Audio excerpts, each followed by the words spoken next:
পূর্ব ত্রিপুরা লোকসভা আসনে বিজেপি দলের মনোনীত প্রার্থী কৃতি সিং দেববর্মনের সমর্থনে শনিবার কৈলাসহর বাবুরবাজারে বিজেপি দলের পক্ষ থেকে একটি নির্বাচনী সভা অনুষ্ঠিত হয়।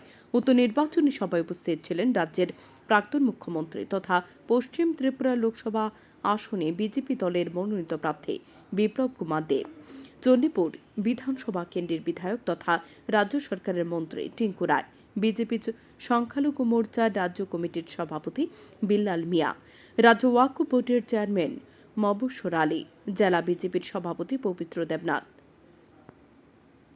পাবিয়াছড়া বিধানসভা কেন্দ্রের বিধায়ক ভগবান চন্দ্র দাস, কৈলাসহর বিজেপি মণ্ডলের মণ্ডল সভাপতি সিদ্ধার্থ দত্ত সহ অন্যান্যরা এদিনের এই নির্বাচনী সভায় রেকর্ড সংখ্যক দলীয় কর্মী সমর্থকদের উপস্থিতি লক্ষ্য করা যায়।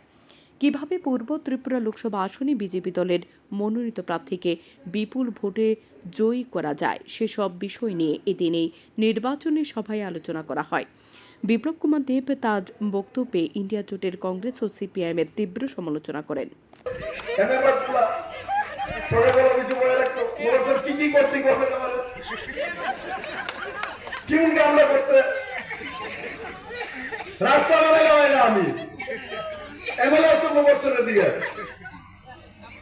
বরং আমি মুখ্যমন্ত্রী থাকতে মহোৎসব ভালো ছেলে আমাকে বলতো, দাদা এই রোডটা একটু করে দেন না, এই রাস্তাটা করে দেন না।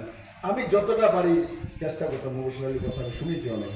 আমি পার্টির ঊর্ধ্বে উঠে কাজ করি।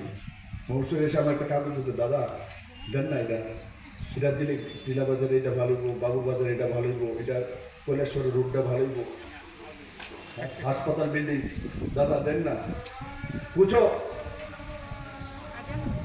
Bureau report, news daily Bharat.